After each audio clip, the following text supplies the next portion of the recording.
Hello, everyone, and welcome to Beginnings, the show that asks, where do creative people come from?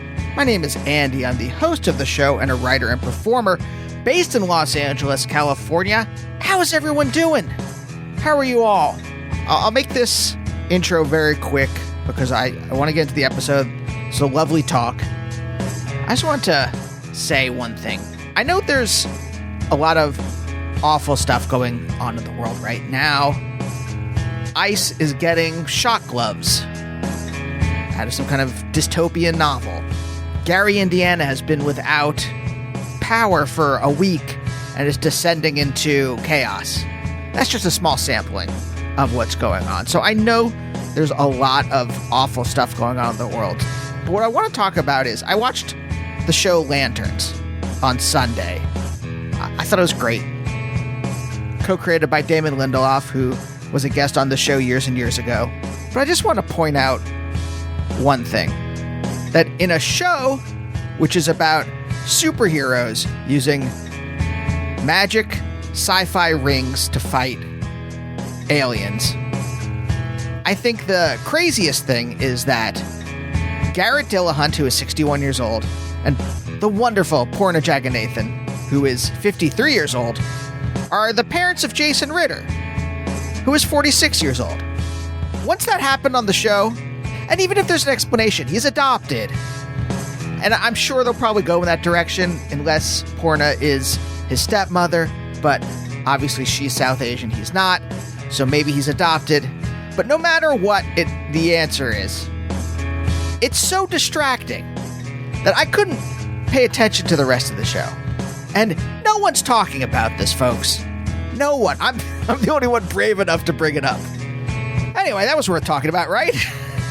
Great episode today. This is Dan Friel. If you don't know who Dan is, I'm going to read you his bio right now. Raised in Amherst, Massachusetts, musician Dan Friel formed Parts and Labor with BJ Warshaw in 2002. In their decade together, the band released 5 albums, mostly on Jaguar. While Dan had already been recording albums on his own, his first solo LP was released on the fantastic Massachusetts label Important Records. After the band broke up in 2012, he began releasing albums on Thrill Jockey. Most recently, Parts and Labor reunited, and their latest album, Set of All Sets, a true banger, came out in July on Ernest Jennings Record Company. The first single for the album is a suite of 4 songs that make up I don't know what you call it, a song cycle. It was wonderful. It hooked me from the very start. I've been a fan of Dan's for a long time. We briefly mention it in this episode, but he was on a live version of the show years and years ago. Back in the day, back when I lived in New York, Beginnings was a monthly live show at UCB East. You could hear it all in the back catalog. We had a lot of amazing guests. And we kind of had it structured a little bit like SNL, where we'd have a musical guest in the middle and at the end. And Dan was the musical guest on one episode. And I really like to have people back from those live shows. Because, the live show, it's very fun, breezy. You go for the joke. You can't really get in deep with anything. So I like having those people on for a longer, more in-depth talk. And when I saw that Parts and Labor had a new album out, I was like, oh, Dan's got to come back. This is lovely. What a lovely man. We bounce between very silly topics and very serious topics, including, has the political project of art in the 20th and 21st century failed? What do you think, listener? Anyway, I had a great time talking to Dan, and I hope you enjoy this episode. Very quickly, before we get into the show, I just wanted to preview a couple episodes coming up. Solex is coming up. Wonderful cartoonist Evan Dorkin is coming up. Hutch Harris of the Thermals. David Rees. The fantastic punk band Sweeping Promises, whose new album just came out, and it is glorious. So stay tuned for all of those. But for now, let's talk to Dan.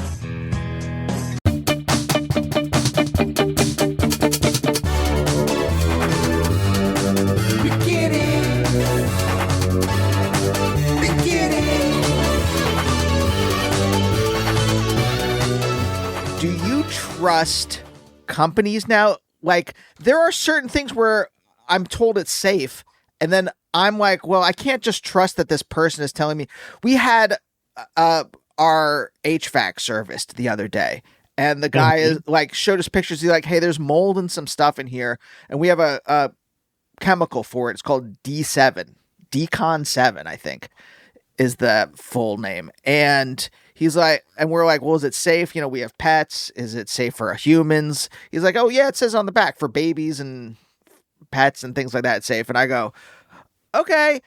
And then he had to go do something. And while he was doing that, I went online and just kept like searching to see if it was actually safe. Cause I can't like, there's too many, like, there was just a lawsuit. I mean, the Supreme Court kind of destroyed it, but like, you know, where I think Roundup, is that the one that like, Oh, yeah. Roundup is a big one. Yeah. where like, I think a bunch of lawsuits, I think it's for this, excuse my spotty memory, but like, I have to be so vigilant now. But maybe that's just me. I'm curious. Is that just me? Do you think that's a general thing? Is it you? Hmm. Big question. I mean, like, Oh, you don't want to jump right into an interview with a thorny moral question about how vigilant you have to be about corporations in 2026? I mean, like, I'm viewing the question as, do I feel that people need to be more vigilant about their fellow humans in 2026 than in like previous generations? And I don't know. It's just, it's just different. We like interact with each other through different mediums. I don't know. Is it worse? I think yes, because the thing you're describing is sort of interacting with other people like through corporations, through technology, whereas like we've spent millions of years learning to figure out whether or not to trust each other face to face. How is that for an answer? It's a great answer. I guess the thing that I'm actually trying to pinpoint is you yourself. Are you someone who is suspicious of large corporations? Have you always been suspicious of I think in the Yeah. back of my mind, I've always been suspicious of of any large entity that has an agenda that is inhuman. Yes. Yeah. No, I don't think. I mean, who grew up trusting corporations? Like maybe like the children of the 50s. But I But they feel like raised we are. us. They raised Yeah. us.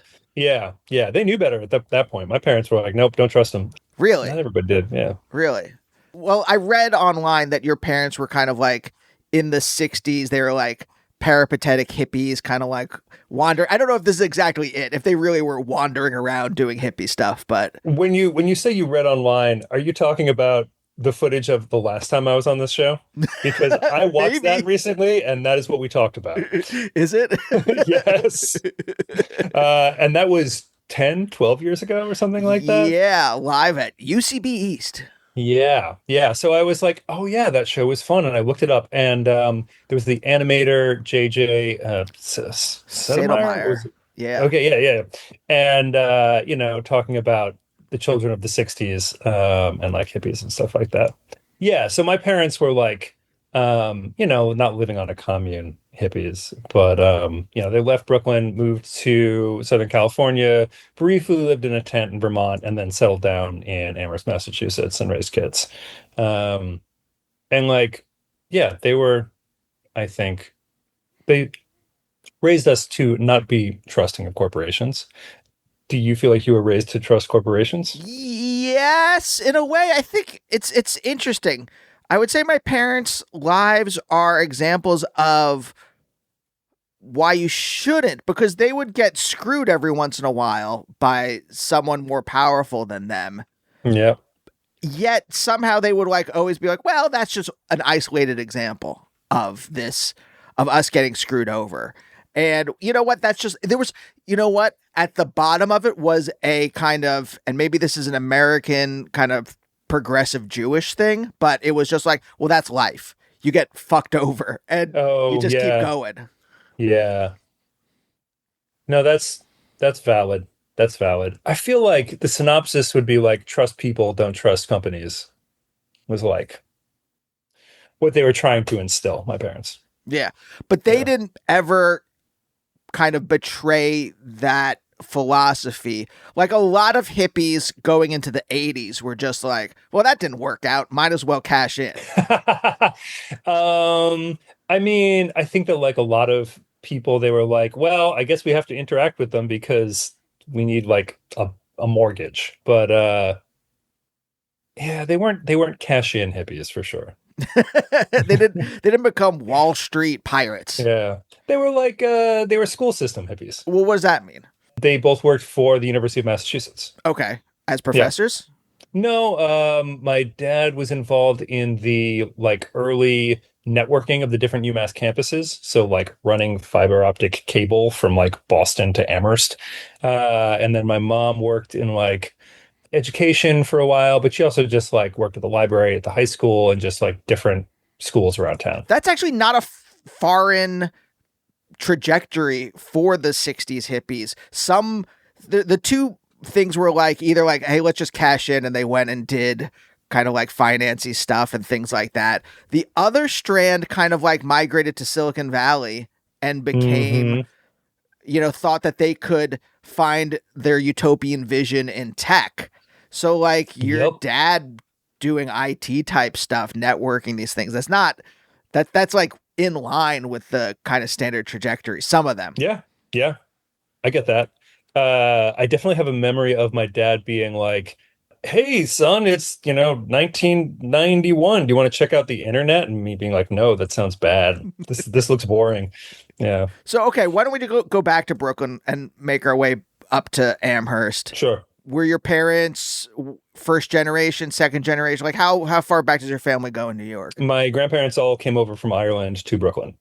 Ireland. Like, yeah. Like when the large migration came, like during the famine or like during the Troubles, like when? I think a little bit later. So like, I think my grandma came in 1906. I mean, like early 20th century.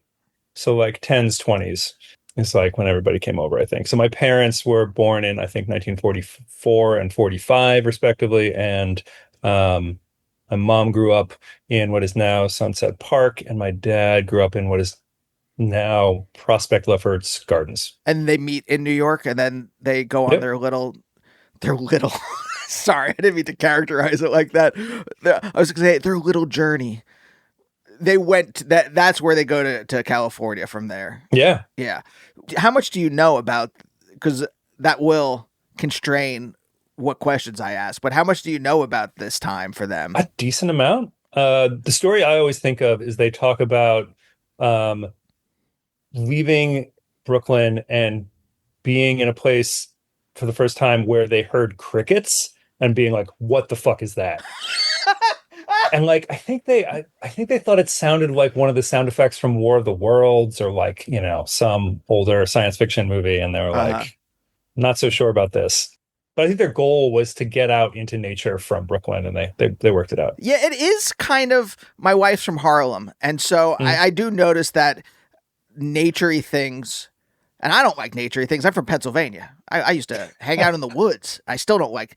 The minute that my parents told me that there are things called ticks, they can get on you and you cannot notice them, and you can get Lyme disease, I was like, fuck this. Yeah, right? Man.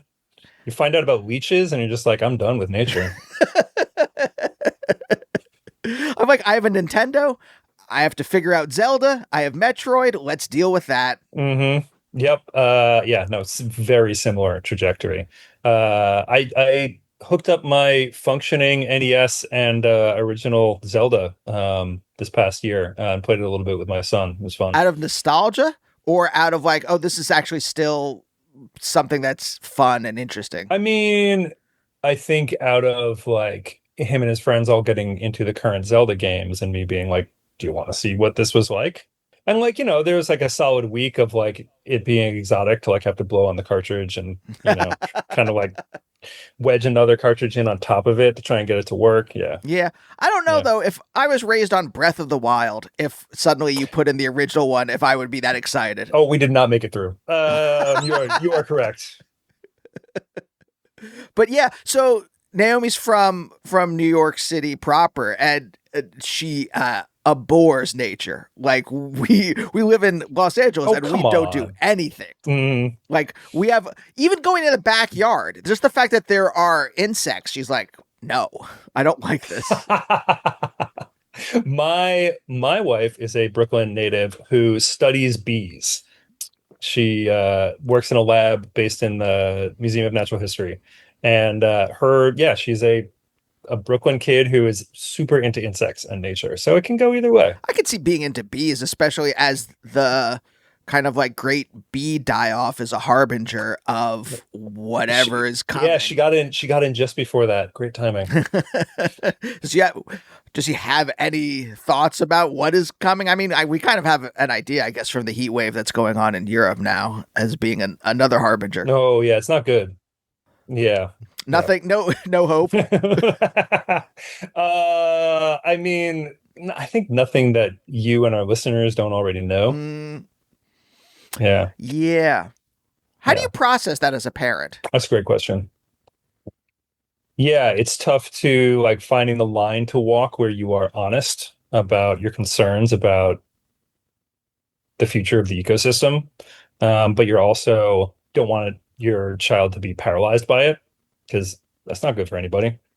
So you expose them to people who are trying to do the right thing, who are, studying science and trying to make improvements to the neighborhood, the city, green infrastructure and all that.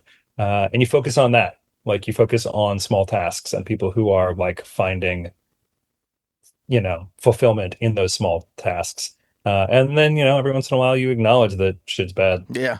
Yeah. There's a guy from the UK. He actually went to jail for his activism, his eco activism. I forget what his name is, Roger something, I think.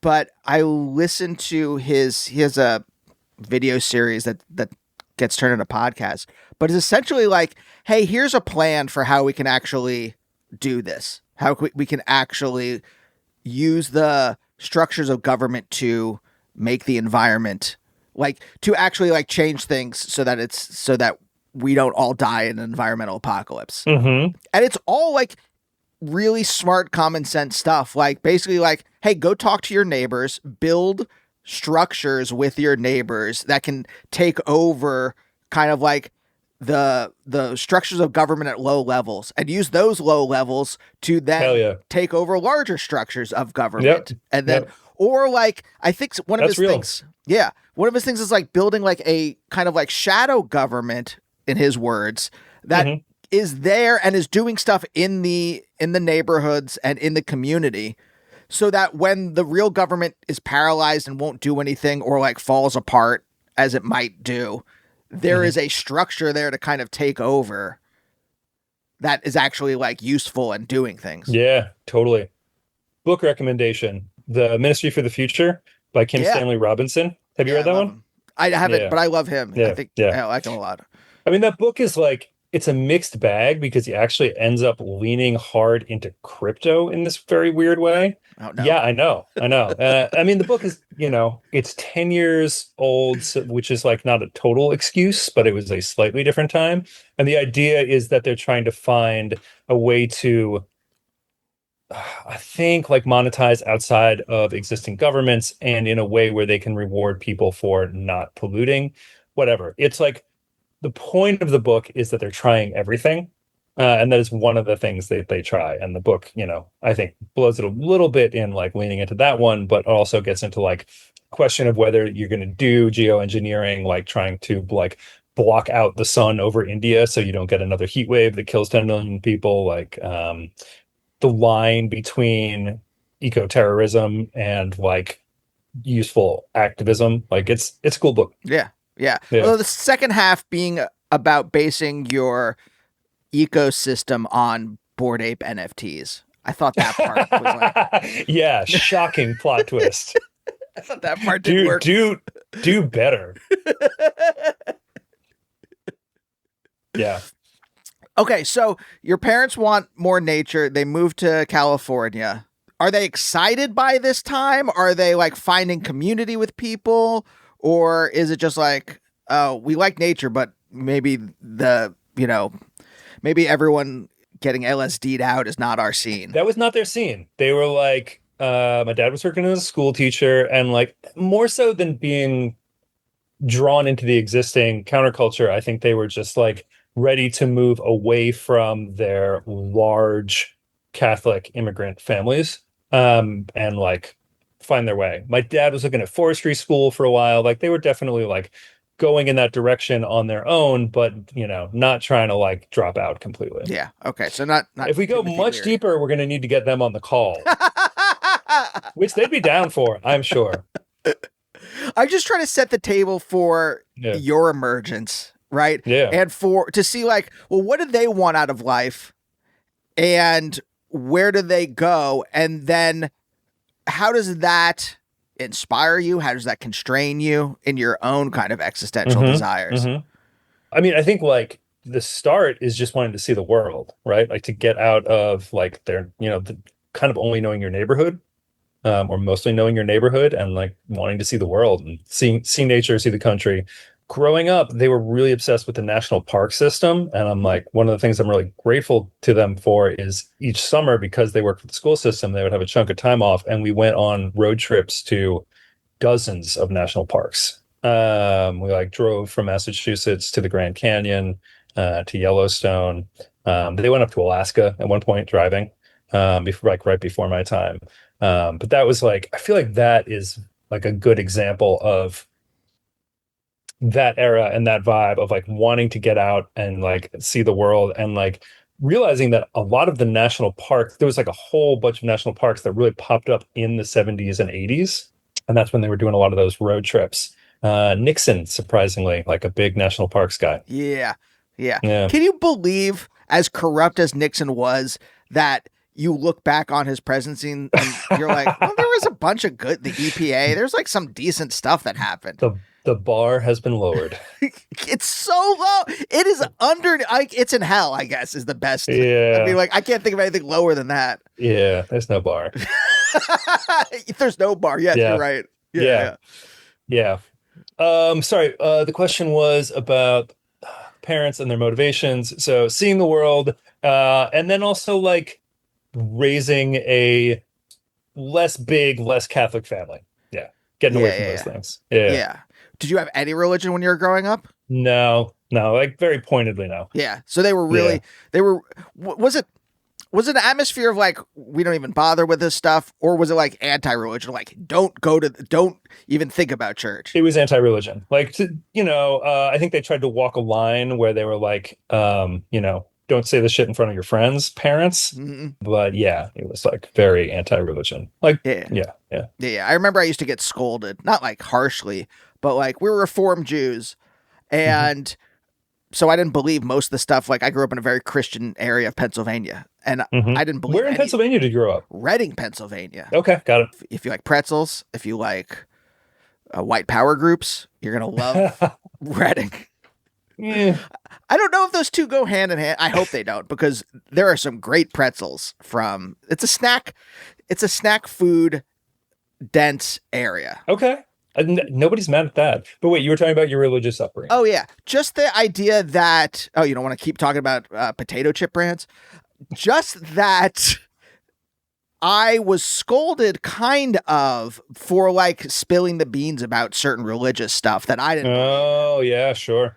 I remember an after school babysitter was just like pulled me aside and was like, don't tell them that Santa doesn't exist, which is not that religious, but still like, there was other stuff where I'm just like, what's this Jesus stuff? What is it like? What? And people would be like, stop saying that. Just like, let it slide, man. Be cool. Yeah. No, I think that was kind of the vibe, like, around, family, friends, and stuff like that too. Yeah. Did you have faith in anything larger than you, or was it purely all human based? I mean, I think that having faith in humanity is larger than me, right? I mean, I didn't have any mystical, supernatural faith, but I did have I guess I'm trying to make a distinction there between, I think it's possible to believe in something bigger than you without it being religious. Mm-hmm. It just being like the human race. Yeah. I guess yes, you're correct. But I think the thing that I'm trying to pinpoint is I never had faith in a larger divine, like a mystery. Everything could be explained in my brain by science, by philosophy. Yep. like there was an explanation for everything. And then when there wasn't, I just kind of like shrugged. And I said this on another episode recently, but like if that Hawking was talking, I think in what's the big book? I forget now. But he's talking about Yeah. the Big Bang, and he's like, science can't explain anything before the Big Bang. So I guess there could be a God. Like he's just kind of leaving space for it because we don't know. And so like I shrug my shoulders and I'm just like, yeah, sure. Before the Big Bang, when science can't explain anything, we don't know what happened before there because the singularity that started everything, at least by current theory, is you can't see past it. So Yeah. sure. But like there was nothing, everything felt, the words that came to my mind were numb and dead. And I mean that in that like the universe is explainable. So there's no mystery in the world, and I have no connection to that. Whereas there are people around me that do have all these connections, and it seems like an interesting mode of being. I mean, I get like an interesting mode of being. Like I could feel jealous of the wonder that one might have as a person of faith. But also I feel like my issue with the reason I'm not a religious person is not that I don't think there are unexplained things. I just think they're things we don't know yet. And I think that trying to fill those gaps with superstition, with mythology, is a mistake in my eyes. Yeah. But you think you're a person who is still open to the wonder of the world. Yeah, I think so. I mean, I don't have to believe in a God to be like very curious about what happened before the Big Bang. Yeah, I do think though for a lot of people those two things are somehow connected. That like the wonder and the mystery of the world. And so that like it seems like the people who are who either like no longer have faith for whatever reason, or who grew up in a very like kind of enlightenment paradigm, feel very cut off maybe from the like I thought about this the other day with thinking about like people like psychopaths like who are in charge of everything, like Elon Musk or someone like that. Right? Sure. I was standing out in the backyard. There was a breeze. There were squirrels in the tree. My dog was like running around. And I was just like, what a beautiful moment. And there's something like just wondrous about like all of this stuff happening at once. And just like the emotional and physical feeling of being here in this moment. And I'm like, I wonder if Elon Musk has ever felt that. I wonder if Trump has ever felt that. Yeah. I mean, impossible to say. I feel like there must be moments where they feel that in like a very different way, like basically on a golf course. Right? Like that's no, I don't think so. I think they would be different people if they could just appreciate a moment like that. I think they would be different people than they are. I think that like my imagination, my imagining of it is that might happen for a second, but obviously they just snap back to the drive for power that is like the core of their person. But a breeze on a nice day is going to get anyone. Maybe. Or they'll just be like, this is boring. Where's my, I worked for someone that was exactly like Trump. I worked for them at an office in New York, and they just seemed bored by everything that wasn't related to their status or to gossip. Yeah. Okay. Yeah. I am familiar with that kind of person. Do you remember an early time in your life where you did feel wonder? Yeah, I could probably pull a couple of those. I remember as a teenager, just like this is a very vague story. But one of those storms in the summer where like there was a rainbow, but there was also like hail. And I think that there's something with storms where there's just like that energy in the air that like almost chemically creates a feeling of wonder in my brain. Like a big summer storm. Like I remember that.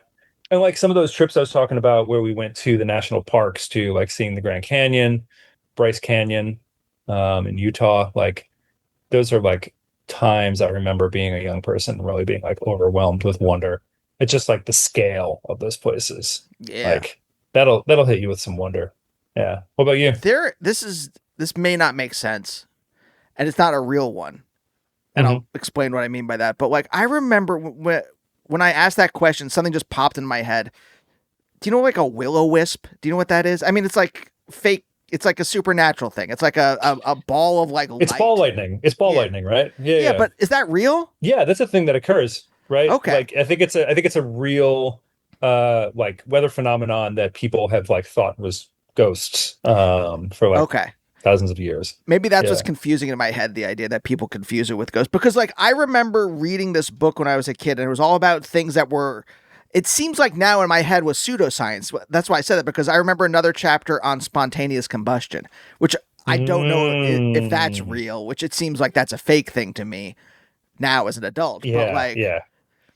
but the idea that the world could contain these things. Yes. Spontaneous combustion is a classic one. Like you find out you just like hear that concept as a kid, you do not forget about it. No, Yeah. because it's the first example. Like, wait a second, I'm not near a flame. Like, I've been taught, don't go near flames, don't stick your hands in flames, that kind of stuff.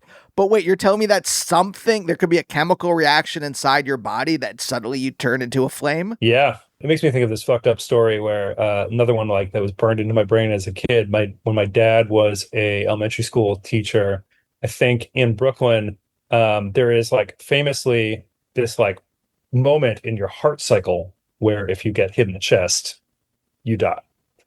This like fraction of a second. And there was like a kid on the baseball field, and that happened. Wait, that's a real thing? I thought you were about It's to say, like, oh, this is like some fake thing from a book. That's No, like a I mean, samurai holy shit, pressure point thing. I want to look this up and see if this is real or just a thing that I like have assumed is real from talking to my dad about it back in the day. Let's see, moment in heart cycle where you can die. Terrible, terrible searching here. The specific moment in a heart cycle where a fatal disruption can cause sudden death is during the T wave ventricular repolarization. During this fraction of a second, lasting only about 20 to 40 milliseconds, the lower chambers of the heart are electrically resetting to prepare for the next beat. If the heart takes a blunt, localized impact during this hyper vulnerable electrical window, it can trigger a life-threatening chaotic rhythm. Blah blah blah. It's bad. So that's like some real world near spontaneous combustion shit. Yeah. Yeah, finding out the world is weirder than you thought it was in your I'm assuming Amherst is kind of suburban, but like in one's suburban little cul-de-sac or whatever. That's I think the beginning of it. You either like go off in that direction and be like, "Oh, this is interesting. This feeling is interesting of knowing that this world is larger than this. I'm going to go off in that direction." Or you have people just like, "Fuck this. I'm just happy here, throwing the football around on the street, waiting, being like, cars coming." Yeah. Oh, there was a hurricane that came through New England when I was a kid. That was some wonder too. I feel like I keep hitting on storms here. That was cool.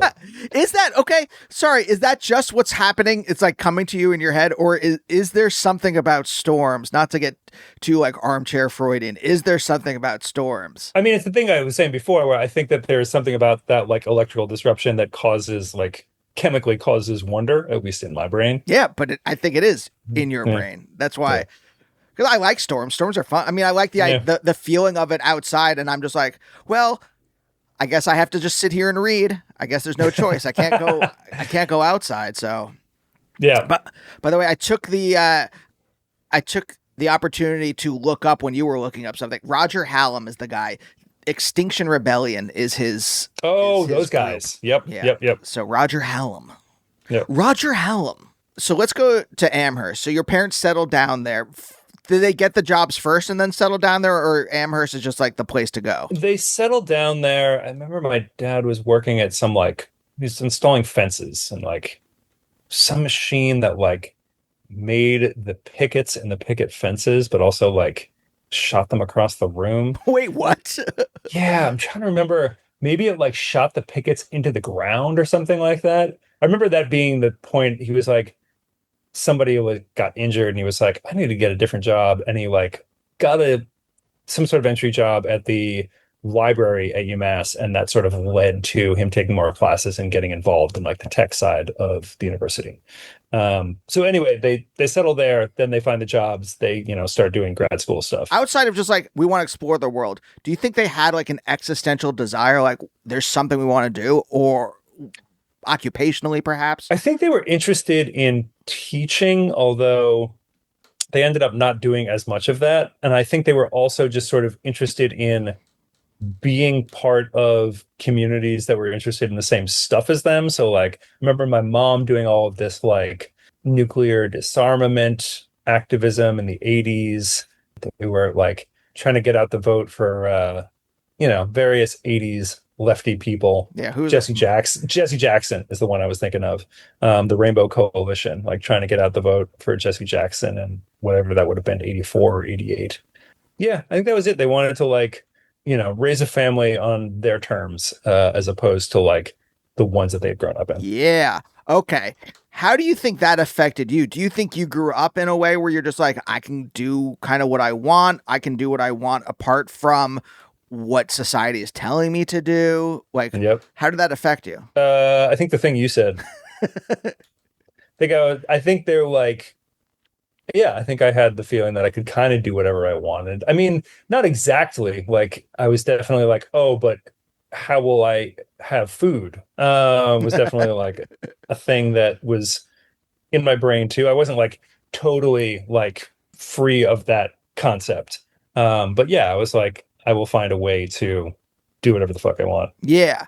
Was it a confident, I'm going to do what I want, or was it a more like... No, it was tentative. It was like figuring it out. Yeah. Did you have like an original desire for what you wanted to do? Like, was it always music, or was there something else that you thought of? I mean, I started getting into playing instruments when I was maybe 14. Think about this. 13. Yeah, around age 13. And I don't know if I like knew that was the thing I wanted to do, but the things I wanted to do before that were like fireman, astronaut.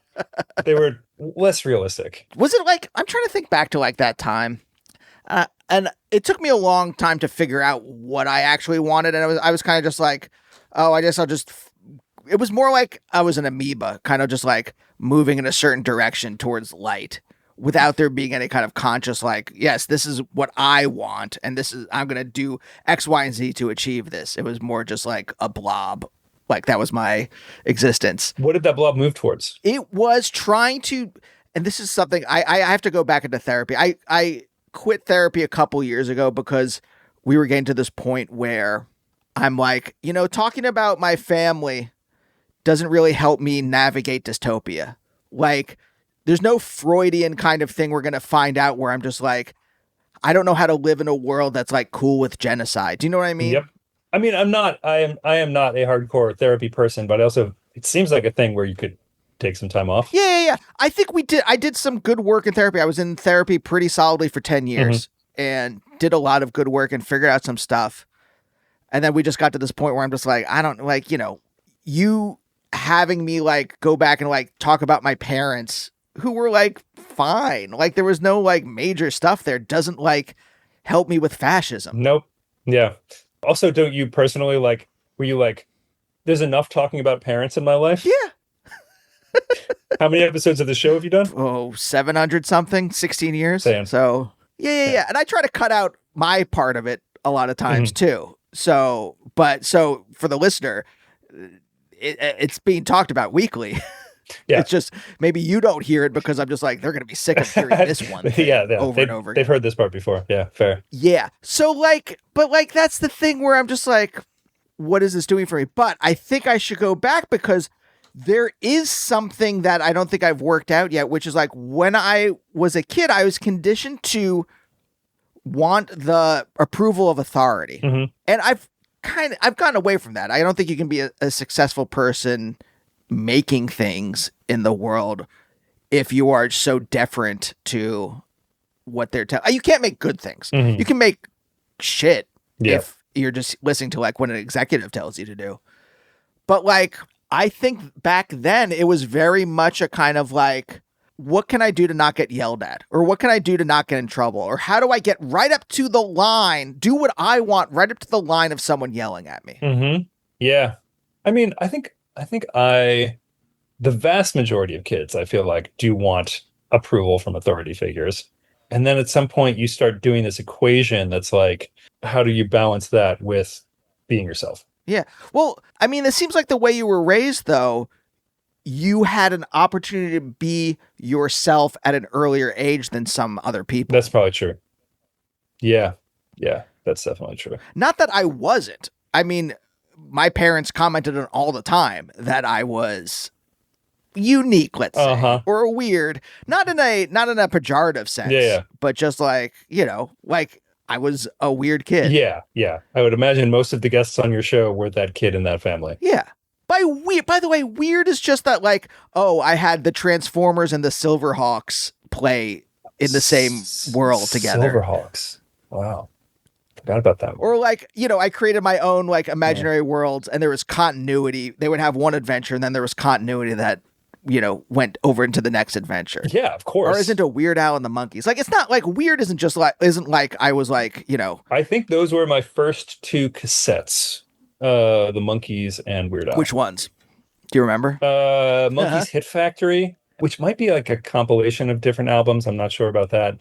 And then Dare to Be Stupid, I think. Yeah, those are good ones. Yeah. Yeah. I mean, that stuff set me off in a direction. Like, I'm still on that pathway. Yeah. Highlight in terms of like getting to meet people. I met Weird Al once, which was really cool. And he was very sweet.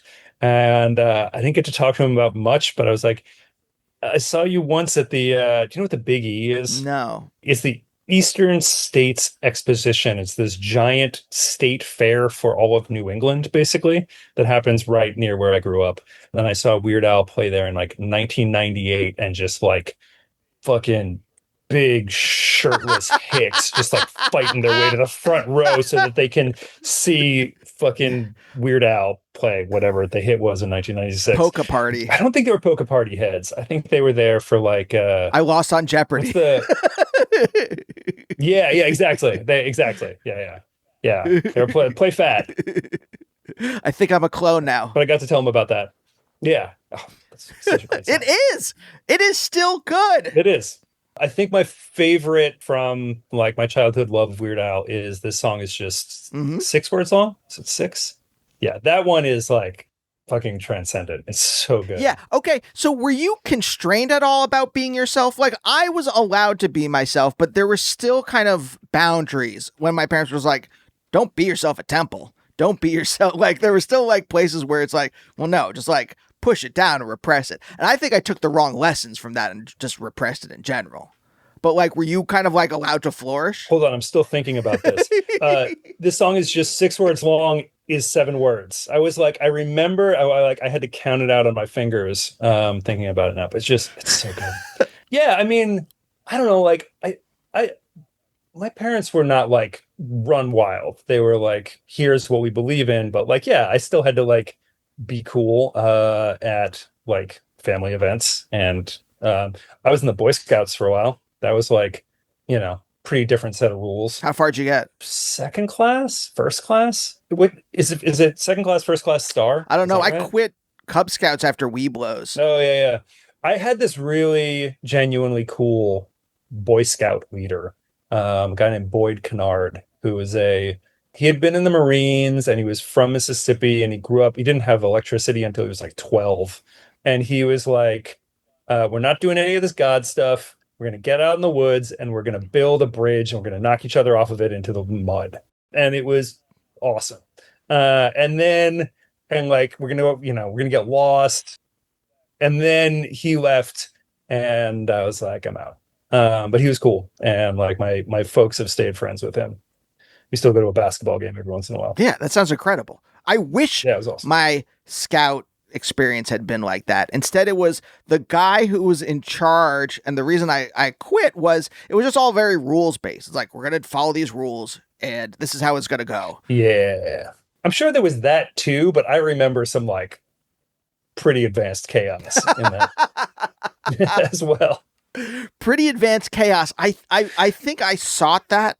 and was also scared of it. Yeah, no, me too. I mean, like, I was definitely a quiet kid. So, like, when I got into going to hardcore shows, I was like, this is advanced chaos, and I am fucking frightened of it. But Yeah. I would like to know What more. appealed to you? Like, what was, Yeah. how, first of all, how did you find hardcore at the time? So this is what, like 90s, like late 80s? Yeah, 90s. Yeah, I started going to shows in like 92, maybe. And it was just like a friend down the street.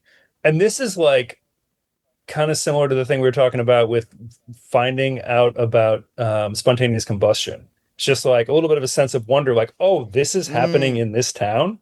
Like, if I go into this abandoned porn theater in East Hampton, Massachusetts, where like they've rented it out for the afternoon. There's like, 23 punks just like knocking each other over and getting to see Rorschach and Universal Order of Armageddon when I was like 16. And it was fucking awesome. And I was like, yeah, there's a sense of wonder there for sure. Yeah. It's like finding out about like, oh, you drove from where to play here?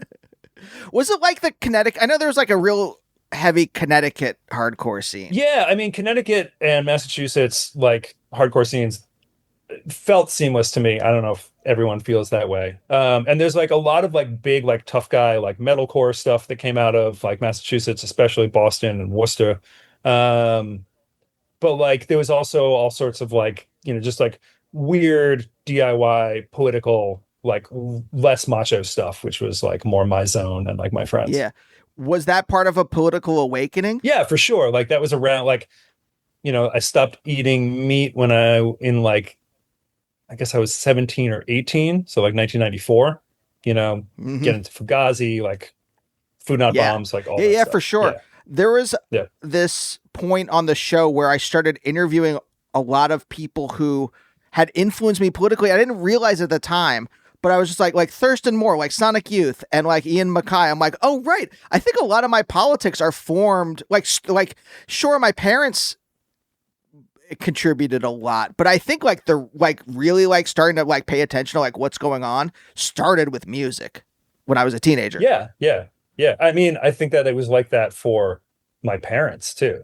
But a lot of people in like my parents' generation, like Dylan, music is frequently like the gateway for teenagers to get into politics. And then like here's like a fun like conversation that arises in that situation is showing what you view as your political music to your parents when you're a teenager. Me being like, no, check it out. Like Megadeth is really political. And parents being like, and they were right. Yeah. And like, but what about Fugazi? And then being like, okay. Wait, what were they right about with Megadeth? I also didn't. Dave Mustaine, is he a socialist? Where's Dave Mustaine on the political spectrum? Oh, no, he's pretty right wing. Like he was like he's been like a pretty right wing guy since I remember he was kind of the right wing correspondent on the like rock the vote shit in the 1990s. Like not fully out as that guy, but like I think he really became that guy. All right. So okay, but so Fugazi is more of the direction that you went in, obviously. Fugazi's music and politics has stayed closer to my heart over time than Megadeth. Okay, so you get into the hardcore scene. Are you at this time thinking about what you want your future to be, or are you like I was, where you were just again an amoeba, kind of like moving in a direction? Somewhere in between, probably. I mean, like we're talking about being 18, so like not many people know what the fuck they're doing and like what they want to do at 18. Yeah, but you're forced to do something. It's true. And I went to music school, so I kind of chose a direction there. Yeah. So like I didn't know that I knew what I was doing, but I had a plan. Was there a goal or was it just like, yeah, I know what the kind of like vague start of this plan is? I think the goal was like save the world. Like I think when you grow up with like, Fugazi as like a main foundation of like your understanding of music and politics, you're like, oh, I can be in a cool band and just tour and that will be a net positive for the world, which I don't know, actually. Yeah. Sometimes it feels like a pretty selfish move to focus on cranking out records. Oh, Dan, you've you're speaking right to my heart now. Where the biggest conflict that sits in my brain these days is, and I think it's because of the way we grew up and in the time we grew up in this kind of like in the 80s, 90s, end of history in quotes period, right? Where you were allowed to have existential dreams that were artistic in nature. And it felt like, yeah, okay, I can do this and it's okay because the world is getting better. And we're progressing towards, obviously, in the Imperial core, this is what it is. It's different outside of that, but you kind of only see little bits and pieces, and you're told, this is before you start reading Chomsky, of course, reputation, rest in peace, Chomsky. But like before you start reading these kind of like larger things that are putting the world into perspective and into the time period you grew up in perspective. But you grow up in this place where like you can have this kind of dream, and then things change, and you're just like, well, I can't destroy my desires, but also like I don't know if they're good to have anymore. Mm-hmm. Yeah, I mean, like, it's also easy when you're 18, even if you are reading Chomsky, what Z Magazine. I was reading a bunch of Z Magazine around then, and you can convince yourself, like, I want the world to be better, but I do not need to sacrifice anything. I do not need to go to law school. I just need to find the sickest riff. Yeah. And the world will be one. Yeah, or that like through art, you can change someone's mind. Mm-hmm. Yep. I did this paper. I think one of the reasons why I eventually left grad school, there's a lot, but one of them was I did this paper on the art of disturbation, which is like the fancy name for like public pranks with a political bend to them. Mm-hmm. And the idea in the 60s and the 70s was that you could do these like large scale public pranks playing with reality that would affect people and would like push them left. And I studied it and I was just like, it didn't. It, maybe like there are outliers, but like essentially as a project, it's a failure. Right. I mean, yeah, sometimes people just get annoyed by that shit.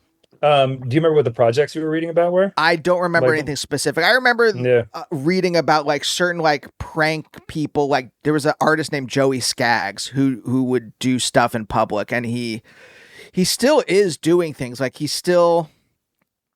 does like a yearly April Fool's parade that has like usually some kind of ironic content to it. Mm-hmm. And there were a lot of other people too, but like that's the only one that sticks in my head. But like the connection between making art, even though like we just reminisced about how important Fugazi was, right? Is still to me, and I'm sure to you, right? Mm-hmm. Politically, and what awakened us politically. But like neither of us ran for office. Neither of us did something where we could get power and use that power to make things better. Yep. So how successful as an aesthetic project, love it. But how successful as a political project was it? Yeah, maybe not so much. Yeah. So, but that's the conflict now that like where it is like, maybe I should sacrifice my dreams and run for office. But like, I don't know. I have 16 years of being on podcasts. making jokes. That's some baggage. Yeah. I think that if anything, the pivot at this point is to like find other candidates for people like you and me to just like theoretically devote all our time to. Yeah. Okay. So good. So we're maybe at least on the right track. I don't know. Like, you're like, I feel like you are saying things like, yeah, it turned out that like making art was kind of useless. And I'm just like, yep. Well, okay. I don't really believe that. I believe that in a as a political project, but as an aesthetic thing, I think it's good to make things that are interesting and that add joy or add wonder or add some positive emotion to the world or make someone else be inspired to do something or make their lives better. I think there is a lot. I'm not going to sit here and be like, no, we have to be. Everything has to be black and white, and if it's not a political project that results in power, then it's useless. That's not what I'm saying. This is a theme we've got going here, but I think you hit it on there. Like, can you create wonder for someone else? Yeah. I feel or like inspire an emotion in them, which I Yeah, think is yeah. what at least when I listen to your music, that's what happens in me. Yeah. I did it again. I'm like, yep, that's correct. I guess the thing that I'm like, I don't have regret at all because it took me a long time to like figure out what I want to do in life. Mhm. But there is that kind of contradiction where it's just like, well, what do I do politically now? And I think you were right where it's just like, yeah, you find people who you can support and support them. Yeah. Yeah. I mean, it goes back to what we were talking to also about like how you talk to children and like younger people about the state of the world. And it's just like you put one foot in front of the other. Yeah. So just to kind of like wrap this up, you went to music school.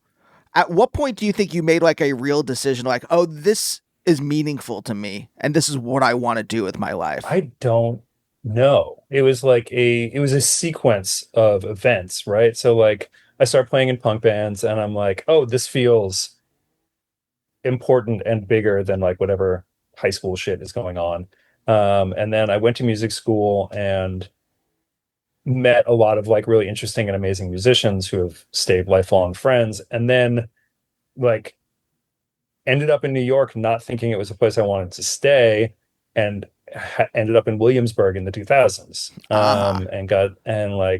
So just like a lot of, I don't think there was ever a point where I was going to stop playing music, but there probably would have been a point where I made less of it had things not lined up in the way they did for me. I mean, how do you think that the explosion of the music scene at that point in time in that place affected you or did it at all? Like, did it like give you like the space to be like, oh, this is possible? Or like, I'm just curious because like that is a particular time period. Yeah. I mean, oh, this is possible is definitely a big like takeaway from being around that, playing small shows with friends in this neighborhood that didn't have a lot of venues and a lot of people, and those bands becoming superstars. You're like, oh, maybe I can do that, or at least like make this my job, make it more sustainable, make it so I work less. All those things. But like, beyond that kind of nuts and bolts stuff, just being inspired by like, maybe I can make something great, like seeing the people around me make something great. You just feed off of each other. Yeah. I love that. Yeah. I love that. Dan, thank you for taking the time. Thank you for coming back on the show. Yay. Round 2. It's great. I love doing this. I love going back to the people who I was fans of at the time and still am fans of now and be like, oh, well, we did this like, it was like a live talk show, basically. Let's get more in depth. So Yeah, totally different. It's true. Yeah. So I appreciate you going on this journey with me. Thanks for having me. And we'll see you next time. Bye. Bye, oh, bye, oh, bye, oh, bye, oh, bye, oh, bye.